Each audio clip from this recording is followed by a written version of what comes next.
Hello, CMA Universe. Welcome to the Curious Matter Aftershow. I'm Alison Haislip for any noobs out there. And I am Jonathan Pezza, filling in for Sandeep this week. And welcome to our fourth aftershow of the season, where we ask our amazing cast to spill their deepest, darkest secrets. And occasionally, we actually talk about this crazy show that we're a part of. Yep. Okay. Tonight, we are going to go behind the scenes of The Exile Part 4, Daughters of Mars. This one was intense. No joke. I think that's kind of our thing now. Yeah. So, yeah. Okay, let's get the show on the road and bring out our guests. 3! Aww. Cry. I know. Why do you do this to us, Jonathan Pezza? Why? I don't know. Everyone, we're back after a wildly dramatic episode, and joining Jonathan and I is, of course, Tiffany Smith and 3 herself, Amy Vorpahl. Yes, Man, here. What a performance. Thank you for joining us. Thank you. Oh, it's so good to be here. Yeah. Again, you may know Amy from her performances in Dimension 20 and other Dropout TV appearances, Faster Purple Worm, Kill, and her work as a celebrity DM and writer for Wizards of the Coast and Dungeons and Dragons, and like all just the good nerdy juiciness that you do. Not to mention fantastic voice acting. She's been in all 3 seasons of the show. You've been in all 3 seasons of CMA? Yes. Yeah. Only Jonathan can say that. And probably every member of Jonathan's family, since he puts Sandeep. I think Sandeep's been in all 3 seasons. There yeah. Yeah.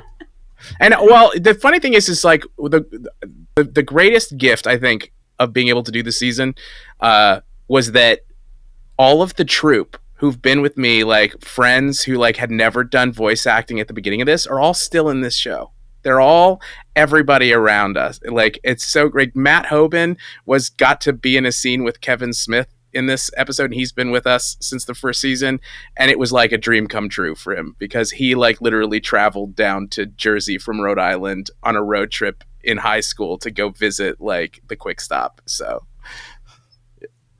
yeah, Look at you. You're making dreams come true, Jonathan. I know that's the cool thing about the fact that this has grown the way it's grown. Like, it's still the troupe, like, as it gets bigger and bigger, and it's been really crazy. Like, each new person joining in and getting to listen to what it is we do, and then being super excited. Like, oh, this is very high quality.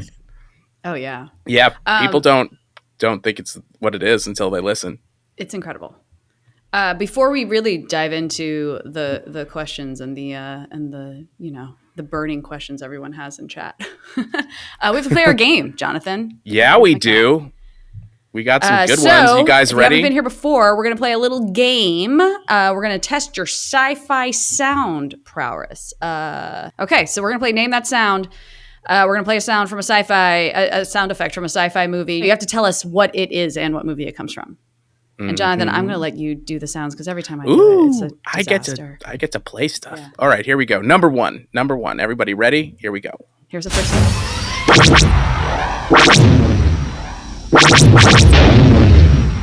Come on, guys. We know this. Amy looks confused. Tiffany looks like a maybe? No? I never know. I always guess a velociraptor. It's definitely not a velociraptor. Okay, we've on the figured last out episode, the it will be movie. a velociraptor. Okay, yeah, D-Man said the movie, but we need to know what it is from the movie. I know what it is. Then I know. It's not actually a TIE fighter. Mm-mm. You're very close, Critter Nation. All right, playing it again.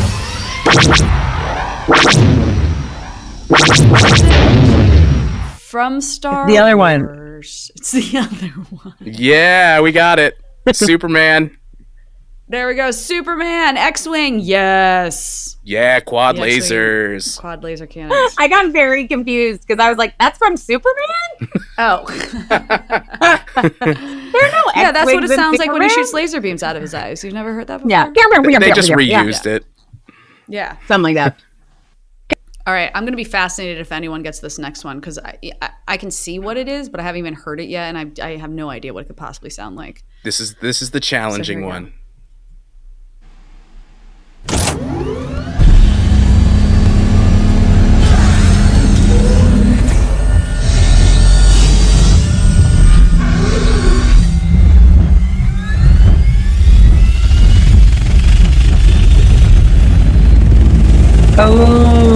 think I know. Man, it's right at the end there. Yes, we have a winner. It is the Dune Ornithopter. D-Man! Yeah. Nice. Good job, D-Man. That was good. I didn't. I just watched a documentary about how this was made, actually. It's pretty rad. They actually use real insects, a real beetle, and deepen it. But there's this other thing, like the sound designer invented this gadget, which is like a rubber band on like a kite, and he like whips it around in circles like this, and it makes this like thing. It's so cool. That's the kind of thing where I'm like, how do people's brains work that way? They just get an actor and they go. That's exactly right. Well, Well, that's what we learned they did for the Predator a couple episodes ago. Like it was just the Predator is Optimus Prime. He did all those oh my voices. God. I will say humans doing weird breathing is like creepy enough for any crazy sound effect. Well, like even R2-D2 was a voice. Like people don't realize that underneath all that was actually a voice and a vocoder and a bunch of different stuff. The chicken and from BB-8 Moana too. is Alan Tudyk. Yeah, he does them all. The chicken, like everyone's a voice. That guy has made a career in the last like 10 years of just playing the unplayable thing. Like I know, yeah. It's incredible. I mean, he's one of the most talented people I've ever amazingly worked with. talented. But like, literally, what was it? Last holiday season when Wish was coming out. That was the Disney movie that came out around the holidays. Was that last holiday season or the season? Whenever it was. A few months before, I was watching a movie and a trailer for Wish came up, and like there's like a goat in it or something like that. And like literally, I'm watching the trailer and I just leaned over to my friend and I was like, and the goat's voiced by Alan Tudyk, as a total joke. And then literally the credits pop up and the goat is voiced by Alan Tudyk. And I was like, what? He's the weird giant dinosaur bug in another recent Disney film, Raya. Oh, the dragon. Yeah, that weird roly poly bug that just goes. That's him.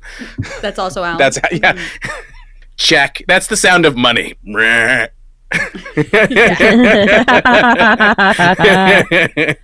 Oh my gosh. Yeah. All right. Well, let's started talking about sound effects, and Loki was like, "I'm gonna go get my squeakiest toy." That's why I had to walk away.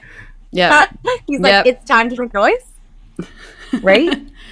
Let's dive into this episode. Sorry. Yeah. Oh my gosh. Shall we? Amy. I mean, so much happened. First off, Tiffany, you guys. We got introduced to 3, and then 3 just got ripped away from us. 3, we hardly knew thee.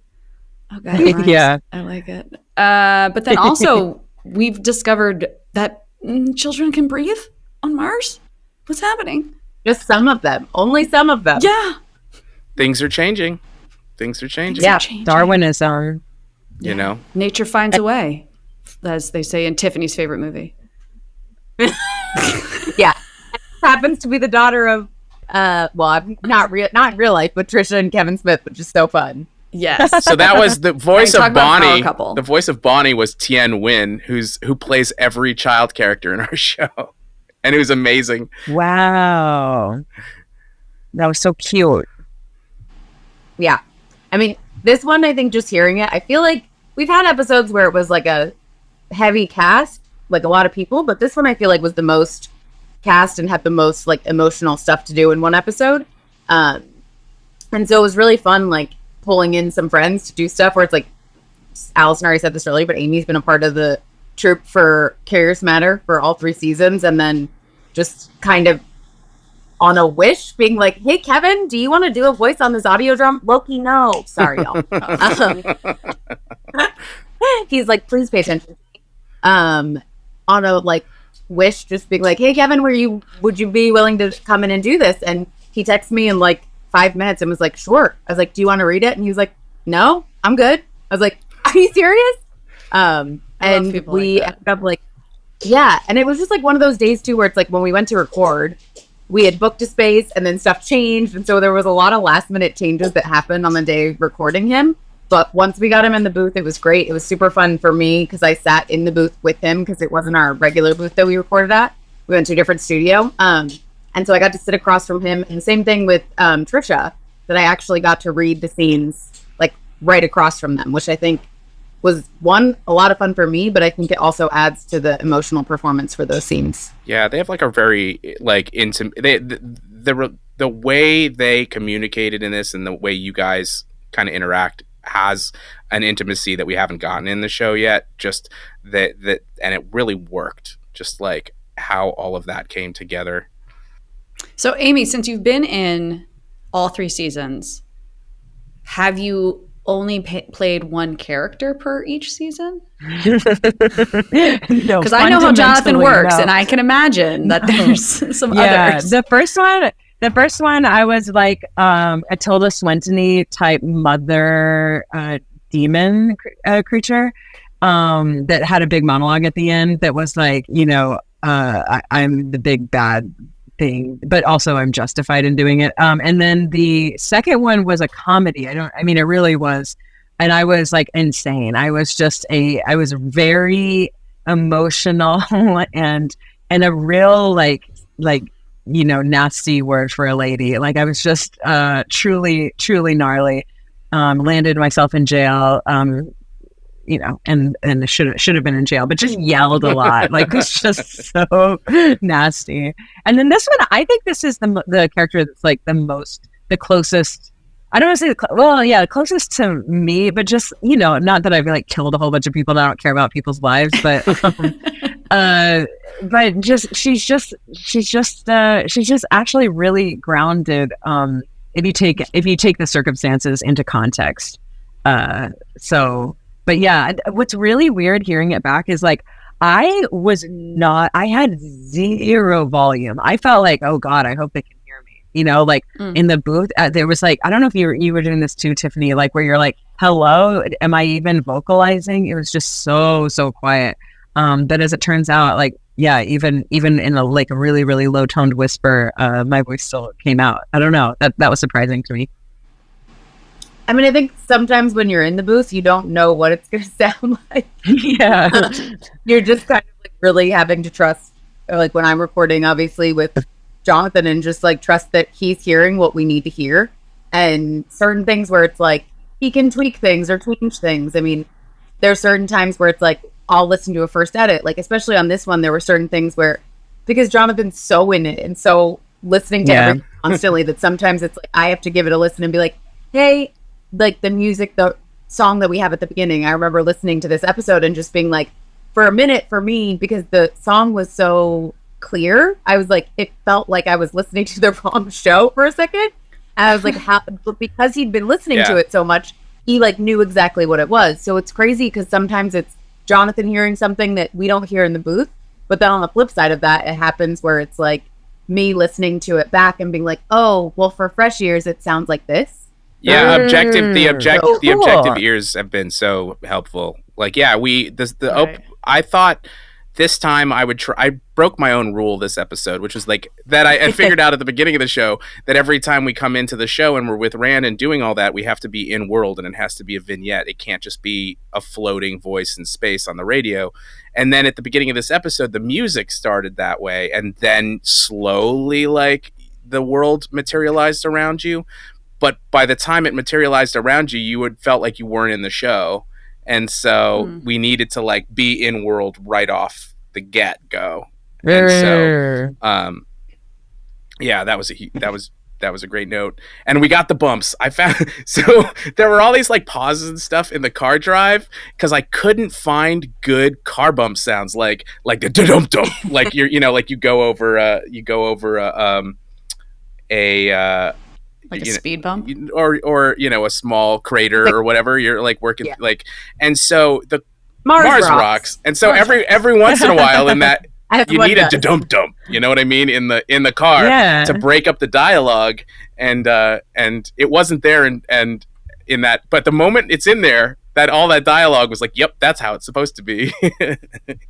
Yeah, amazing. Again, when we listened to it back, I was like, it's always funny because when you have actors have to say things that they know full well, where it's like, I did a play recently and I had to be like, I don't know what Blade Runner is, and so for Amy to have to be like, Darth Vader? What? Oh my gosh. Yeah. I forgot to say my favorite line of the episode. What is it? Oh, laser swords sound cool. Yeah, I really don't know if it fun. surpasses the meatball line, but it might be my second favorite now of the whole show. Here's so it's gonna end up being like a t-shirt per episode with Alison's Totally. favorite. Yes. Jonathan, I do appreciate all the humor you threw in there. Mine is 3. I got your 6. That's my favorite. Yeah. Like I giggled when I wrote that, and then we giggled in the booth when we did it. It's like, yes, exactly. So, Amy, how did Jonathan pull you into this rodeo? Easy peasy. He goes, "Do you want to do it again?" And I said, "Yes, I do want to do it again." And he said, "This time it's going to be bigger and better." And I said, "I don't care. I'll do it anyway." Yeah. I mean, it did get really exciting when I was like, "Oh, you really mean it's going to be bigger and better?" I see with the casting, and having Tiffany as a producer. But I will say my experience has not really changed. I've always been in a small, dark, scary closet in wherever Jonathan the has basement lived. at first. So yeah, with him on the other side. You're not doing a good job for us to get other actors later when you described it. You get to go into a dark, scary closet in Jonathan's home. The booth is nicer. Well, now. I think we're all used to this after the strike. Like, when have we not been in a dark, scary closet doing stuff on a microphone? But yes, my experience the whole way through has been pretty similar. It's just that I could see the trajectory of how much bigger the production and the casts and the effort being put into it is. So you said that 3 is the character you've done in this anthology that is most like you. So what was important for you to get across with this character? Oh, I mean, I think it's actually really well written. I mean, the short answer is that she's just a girl, like she's not a badass, really. She's just kind of she's surviving, but she's also like completely traumatized. She's making some choices for herself, but at the end of the day, like I think she's a little jealous of the other child. Like, oh, okay, like okay, this is where things are going. Like my life could have been different.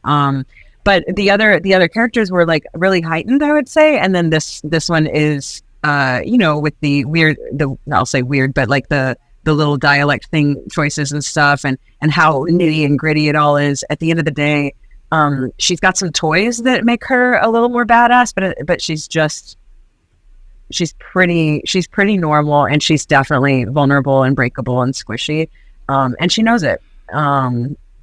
So yeah, I think getting across that some of these and here's what I'll say about the writing of it that's really cool is you hear this voice and it does sound robotic, and she comes in with tough guy attitude, and then it's like when she takes her helmet off and you can hear that, oh, okay, they're actually going to have a rapport. That's when the voice changes, and it's the voice and the tone. It's like, oh, okay, we're actually getting a human being here, not this robot facade that she's putting on. And I think the tone, the audio just enhances that theme. I just realized we haven't discussed where you currently are. Like we have behind the scenes. Oh, yeah, we gotta explain. People watching this are probably like, is she in a robe in a hotel room? Yeah, but I'm wearing a dress. But yeah, talk to us about what you're doing, because you're at Gen Con right now. So talk to us about what you're doing there. I'm at Gen Con. Okay, great. This is the best Gen Con I've ever done, because I finally get a room to myself. Look, this is my bed, and also that is also my bed. I love it when I get the 2 beds, because I'm like, one bed's for me to sleep in, and one bed's for me to dump all my clothes out on. I don't want. Oh yeah. Once, well, I was going to say to fart in. That's the fart bed, and that's the sleep bed.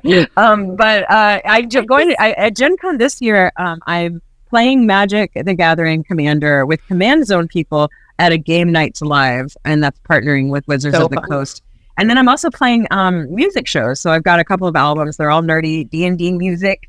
And I'm playing a couple of shows Thursday and Saturday. And then I'm also doing Roll for Sandwich Live. I don't know if anyone... I'm sure there's some crossover of fans. But Jacob Powell does Roll for Sandwich, where he just builds a random sandwich based on die rolls, and I get to do it with him live. So I think the whole job is eating sandwiches and talking about how good or not good they are. There are worse things in life. Right up my alley.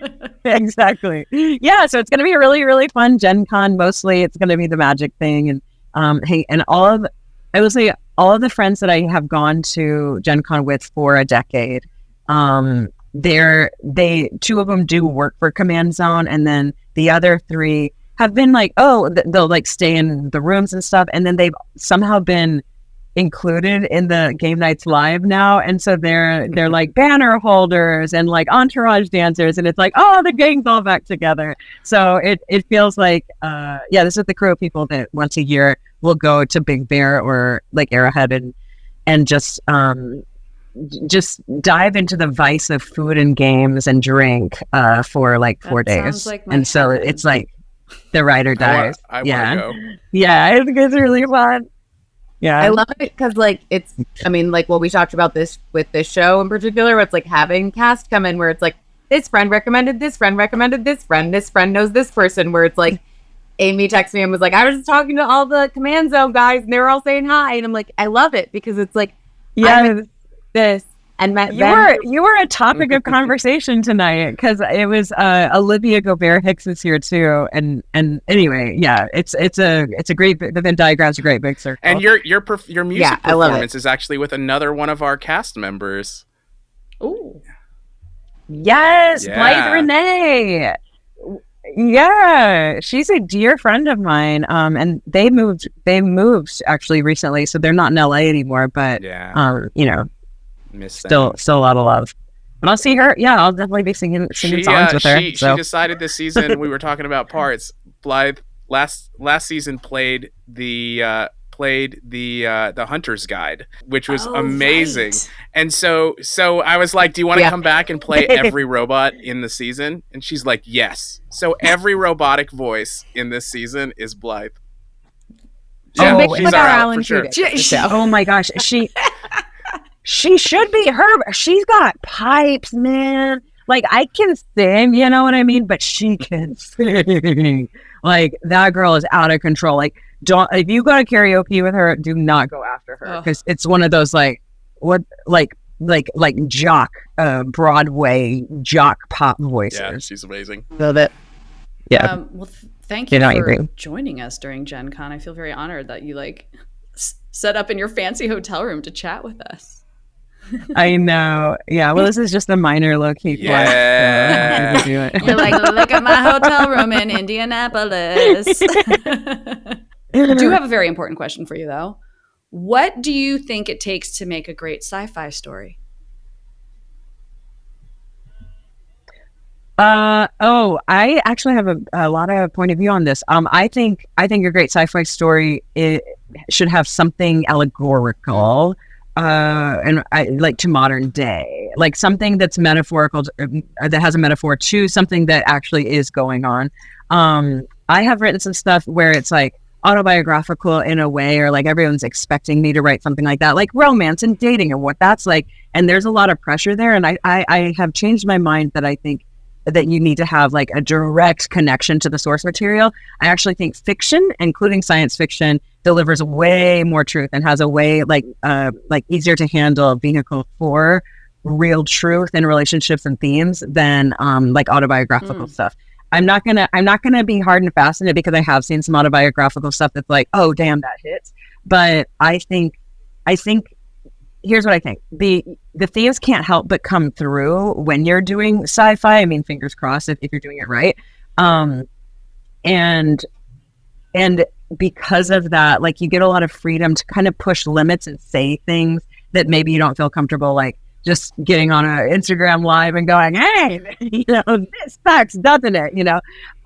So I think this 100% can relate back, and you can't draw the lines like, wake up. But yeah, that's what that's my answer.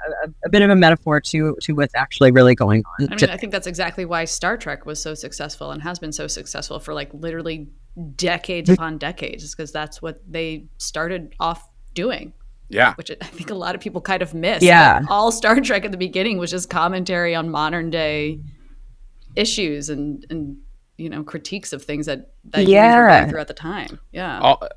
Oh, look, D-Man even said it. Same reason Star Trek and Doctor Who have so much staying power. It's not just sci-fi either. Like, there's a lot of what-if genres, right?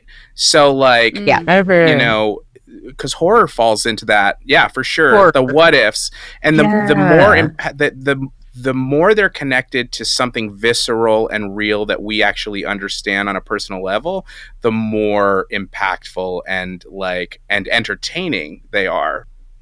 For me, Star Trek was one of the first things I like got obsessed with as a kid with my family, but also in comic books, where it's like all of the genre stuff, sci-fi, horror, all of those things. It's like it opens up a space for you to be able to talk about things that sometimes are uncomfortable. I always go back to there's this graphic novel called The Pride of Baghdad, and it was about the war, but it was about all of the pride of lions and like how they were surviving in Baghdad.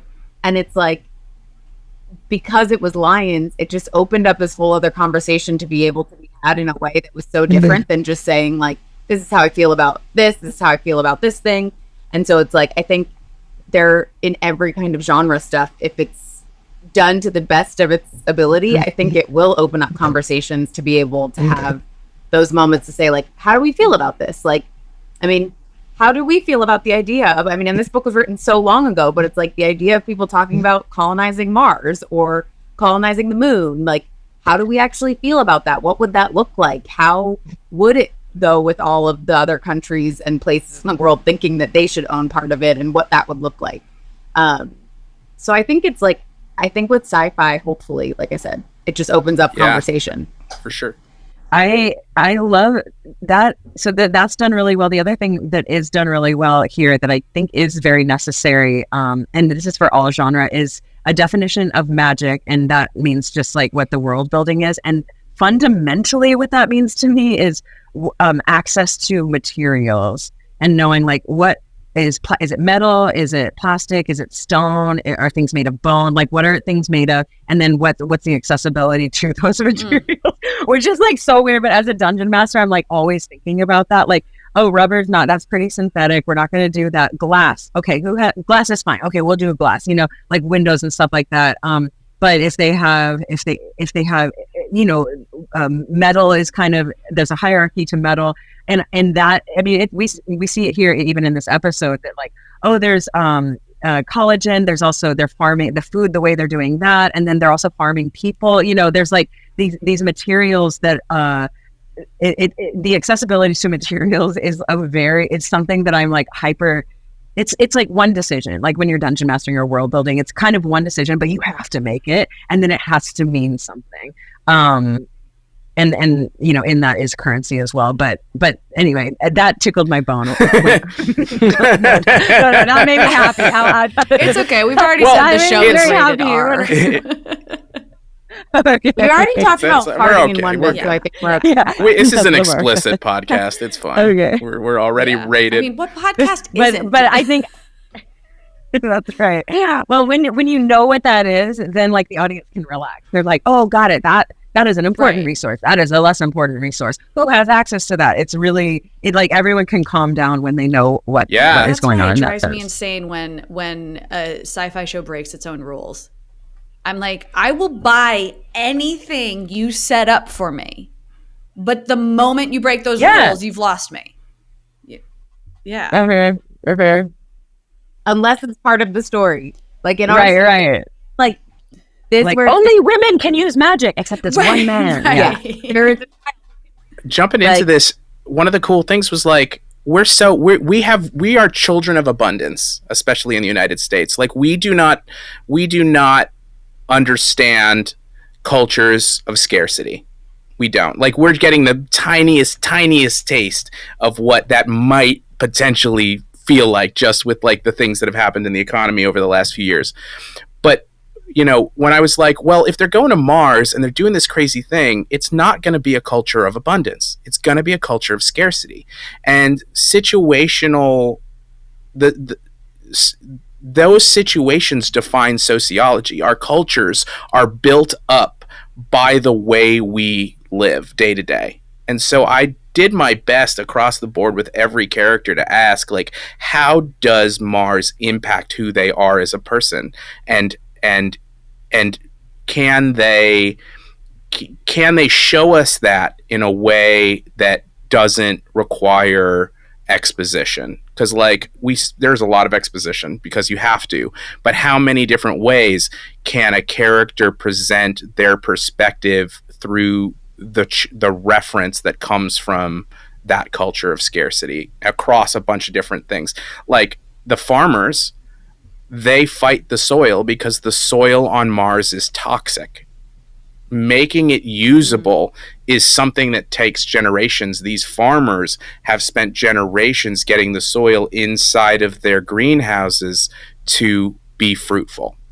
And so for them, the concept of fruitfulness is essential to them as people. It's not religious, but it feels a little religious because that's the central great work of their lives, is creating and maintaining fruitfulness inside of those greenhouses. Well, I feel like that's a great segue to get to our rapid fire with Amy, because now she has to think about how she would survive on Mars. Oh, here we go. Hint, hint, hint. So Amy, this is just for you. This is our rapid fire. We call it the Exiles list. I'm gonna ask you 5 questions, super fast. Just first thing that pops into your mind is what we want. Okay. All right. You ready? Okay. Here we go. Yeah. Welcome to the Exiles list. If you were exiled on a foreign planet, what would you bring? Music. Nice. One sci-fi show, book, or movie you would bring with you? Oh, I can't remember the name. The one that lots of books, many books, a big detective, the detective who turns into a Sherlock crazy. Holmes. No. Oh my God, what is it called? The Expanse. Oh, but yeah. The book. The book. Yeah. Yeah. Nice. Okay. One food you'd bring. Gummy worms. Let's just be honest. Yeah, gummy worms. You will last exactly 16 hours. I know. It was the first thing popped in my head. But look, you get the sugar. You'll have the best 16 hours of your life. Okay. Do you think you would survive on Mars or in the world of the Exile? Oh, I think I'd be adaptable. I don't think I would thrive. There's a lot of me that's a soft girl, but I think I'd figure it out. I'd figure it out, but I don't think I would thrive. I think it'd be a pretty on the lower echelon, but Making it through. Yeah. I mean, you'd have to figure it out after the gummy worms were gone.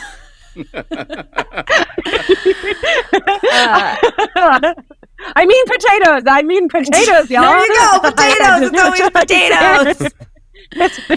And one final question: would you ever choose to live on Mars? No. No. Again, I think I'm just a bit of a soft girl. My hardness is I go to Muay Thai classes where we pretend to beat each other up, and let's be honest, we hit each other, but the gloves have pillows on the end of them. So you're fine. Yeah. No. We'll be staying on Earth. I like the internet.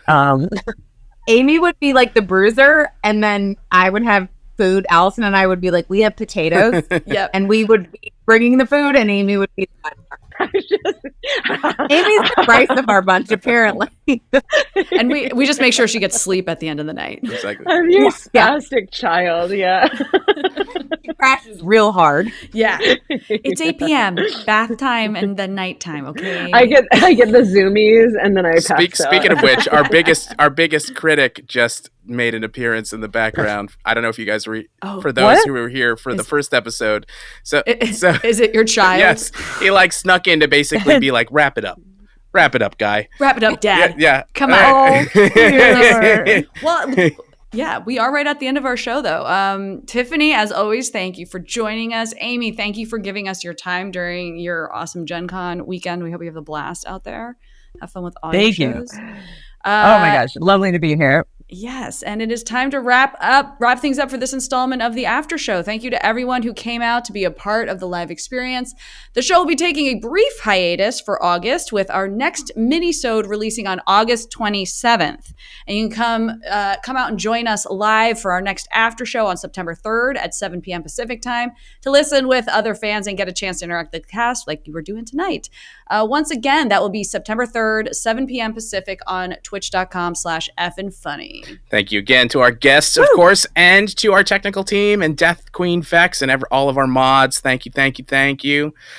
We want to hear your feedback, so make sure to reach out to us. Follow us on Twitter, Facebook, and Instagram under the handle @CMAnthology or online at www.cmanthology.com. I was going to say thanks to Alison and Jonathan both for hosting tonight. Alison for coming back from Comic-Con and hopping on the show. Yeah, of course. Oh yeah, y'all had the nerd cons are They've going been wild. busy. Yeah, that's what I Y'all saw. I was are like, killing it too. I can't believe Gen Con's the weekend after Comic Con. That was, I don't know who in nerd hell planned that for us, but man, they sure did. All right, please make sure to like, review, and subscribe and or comment on your favorite podcast app. The Exile is based on Police Your Planet by Lester Del Rey, a literary work in the public domain. And the show is produced in accordance with U.S. copyright law. Curious Matter Anthology is produced by the Knightsville Workshop in association with F Funny Productions. Copyright Knightsville Workshop 2024, all rights reserved. Have a great few weeks, and we'll be right back here with some pretty great new episodes coming up in September. Love you all out there, CMA Universe. See you soon, and thank you guys for listening. And our next minisode brings back 3. She's back 3!